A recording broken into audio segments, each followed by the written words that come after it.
Okay, this video is about Chartres Cathedral. You can see it's here located, relatively close to Paris. And Amiens is another location of magnificent cathedrals in France. And of course, Notre Dame is in Paris, France. And France has got the best, I would say, cathedral buildings.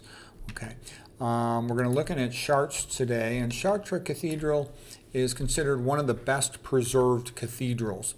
Luckily, they've managed to keep the vast majority of their original stained glass windows, and the building's been relatively intact. There was a bit of a fire in 1836, but it's still managed to stay relatively intact, and it's magnificent. You can see the flying buttresses out here, the supports for the wall. There's arched ceilings, and they put out a lot of outward force that you need these flying buttresses to support them. That enables the cathedral to have thin walls and have big windows, which lets in more light. And that's a major issue in architecture, is how do you let in more light? And these Gothic cathedrals, the flying buttresses are very characteristic of a Gothic cathedral. You can see how the thin walls with the big windows are magnificent. They let in all this light. And the stained glass windows are painted to tell the stories of the Bible. It's a visual Bible to educate the people. Most people were illiterate. Even nowadays, most people are illiterate. They're functional illiterates or dyslexics. But anyways, the pictures tell the story. And it's a nice way to get it. Magnificent high ceilings and the sunlight coming in through the stained glass windows. It's magnificent. Here's the rose window. This is with the picture of Christ in the center. And again, the story radiates outward. The story of Christianity. And in this one you'll have, the Old Testament and the New Testament, saints and scholars. Okay, here we have, typical structure of a cathedral. It's in the shape of a Latin cross, okay? So you'll have the sun coming up in the east. You'll have the west end over here, the main facade, the towers, the entry point into the nave. The sideways part is called the transept, and you'll have the north and the south ends of the transept. In the center where the nave meets with the transept, that's called the crossing. Okay, these are the towers here on this side of the cathedral on the west. You can see here's the rose window, here's the three doors. Then the lintel is the flat part above the door. The tympanum is just above that. Okay, here's a little bit more on the parts of a cathedral. Again, this would be the transept, the crossing part of the cross, like where Christ's arms would be. This is where Christ's head would be. They'll call that the choir. The very tip's called the apse. The altar will be beneath this. This is what we think of typically as being the front door on the west side of the cathedral. You can see the two towers are different. Quite often they end up being built at a little bit different times. Anyways, the crossing point is where the arms of the Latin cross intersect with the nave, or the body of the Latin cross, if you will. Doors are called portals. There's the flying buttresses, of course.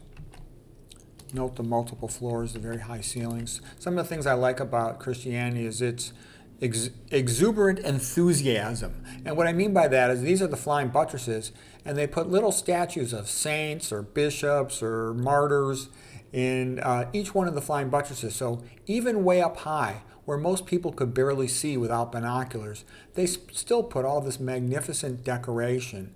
It's the pride of the city. The cities would compete with each other to see who could have the most beautiful, most spectacular cathedral. And they took a lot of pride in all these little details, and it's magnificent. Okay, now here is the inside of the cathedral, and you can see along the walls, once again, the statuary is magnificent. Christianity generates all this magnificent stuff because to make a beautiful creation, you do honor to God. It's a glory to God, and it's an honor to have the opportunity to create something for God. And that's why Christianity is so superior to the other religions, is because it's constantly trying to glorify God and do something good for all of mankind. Most of the other religions are not even religions, okay? Give me a break. Confucius was a guy, he was a bureaucrat. Buddha was a guy, okay? They're not gods. It's not a religion. It's just a philosophy, okay? So, okay, maybe you got a philosophy, be nice to people, that's good. But Christianity, it's you worship God, okay? And what I'm getting at is religious, atheistic cultures, the people usually just care about themselves and their family, and then they care a little bit about their co-ethnics, and that's about it. They have no incentive to create art. They have no incentive to create anything beautiful. To them, that's like a waste of time. Whereas in Christianity, it's like the most natural thing you could do. And that's why Christianity has generated 99.9% of all the good art in the world.